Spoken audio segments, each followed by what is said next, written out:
Yo, it's your guy DJ Steph Saucy, and I'm here to show you my first ever recap of It's Saucy that aired August 25th, 2021.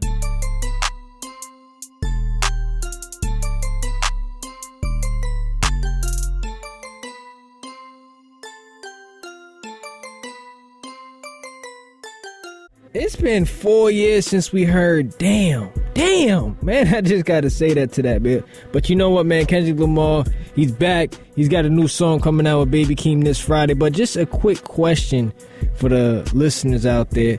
Now, Kendrick Lamar, will his comeback, will Kendrick Lamar's comeback be worth the wait, or are we gonna see the same Kendrick Lamar? Because if you're looking at how long he came out with his album, and he's had a few guest appearances, but is it enough to say that his last album with TDE is going to be one of the best projects he's made?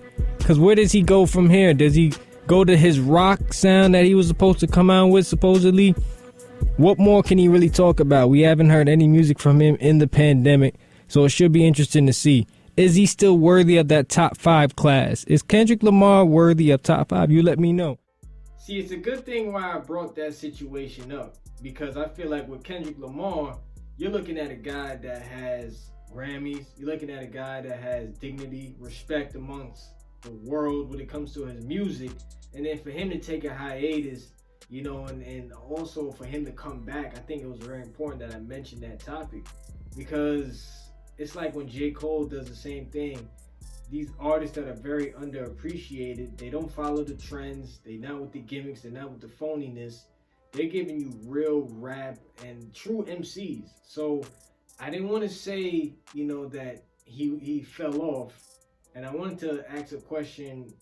Whereas you felt like, you know, is he one of the best artists to take an off break and come back? Or will he be the same? Because I know Kendrick has a lot of ideas and a lot of different type of music he wanted to promote. So I think it was really important that I made clear that is it going to be a great comeback, or is it going to just be the same on Kendrick Lamar? Today is a very emotional day for the Aaliyah fans out there. You know what I mean? Today is one of those days where, you know, she passed away 20 years ago, 20th anniversary. And, you know, MTV is announcing a little, you know, story on Aaliyah coming out, you know, real soon. So stay tuned for that, man. Damn, it's been 20 years, you know. And, you know, they re-released the One in a Million album. Wow.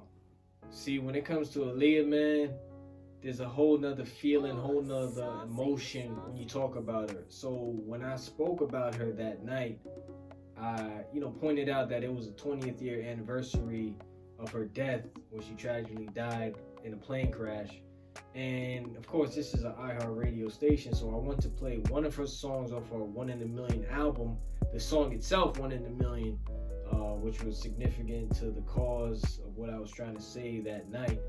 And, you know, just looking back, you know, I think about all the R&B that we hear nowadays, and even back then, Aaliyah really, you know, had more musical moments. We can't talk about what should have been, what could have been, but, you know, also what I said was that there was a documentary coming out on MTV, which is great. And I guess you can see the background probably of her life story and about the musical journey.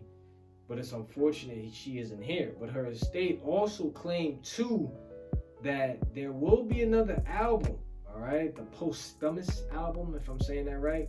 Some of the features, right? Drake, Future, Chris Brown, and many more. I mean, that's gonna be amazing, I think.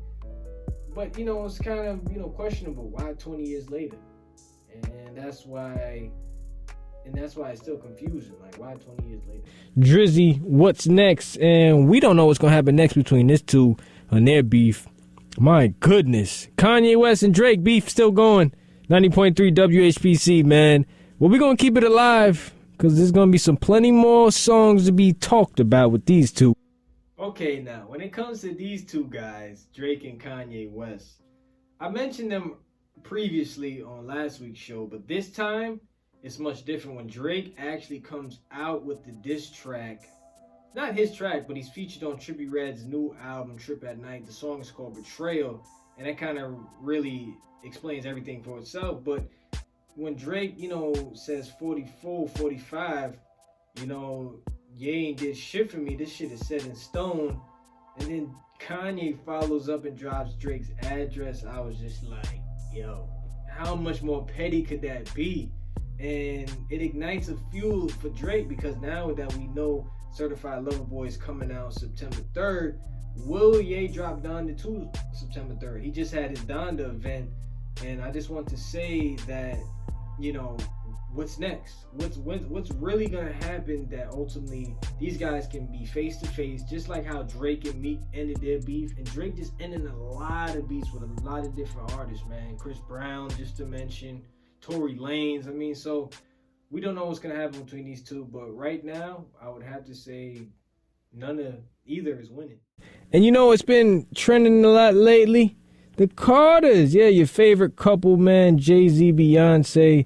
They've been on the Tiffany and Company feature. I don't know if you've seen that picture that's circulating online. And it's about love campaign is really trending a lot. But the only thing about it, you got to have some money to afford that stuff. So Jay-Z and Beyonce, yeah, man, the first ever hip-hop billionaire couple. And when I talked about them that night, their Tiffany and Co. collaboration is newsworthy. And I think it was very important that I mentioned that, because I feel like, when it comes to them, they're royalty in a sense. They're of class and they have the ultimate power. I mean, you see Jay-Z, he did a boss move, partnering with the NFL after talking about them, which I still kind of didn't understand that, but that's just another story. But what I want to do with this topic is to really outline how big of a deal this, collaboration is. That About Love collection is gonna be worth some money, and when you're talking about them, they talking about money. So it's a great ordeal when it comes to them. But I don't know if it's a good thing or a bad thing that they were featured on this photo shoot, because there was art in the background that Jay-Z said he was a big fan of, that plays on racism and stuff like that. So a lot of people felt a little sideways about it, but I just think that it feels as if those two, if they do anything, it's going to be right. You can't judge them, you can't look at them differently, because they're the Carters. They're so well known around music industry, entertainment industry. They got people wrapped around their fingers, man. So that's what I wanted to get to about that topic, and it's a great deal why I mentioned it. This new age of currency, what would you rather have, $1 million in Bitcoin or $1 million in cash? That's an interesting thing to talk about, because you know what? I feel like in today's age, Bitcoin is digital gold, and your exposure to cryptocurrency, it can appreciate over time. I'm not a financial advisor, but consider it, I think, in my opinion. Man, when it comes to these cryptocurrencies, come on, man. You talking to the guy right here, because as of lately, I've been following cryptocurrencies, and what I said about Bitcoin, which was important, was it's the new digital gold. I mean, the return on Bitcoin is absolutely out of this world.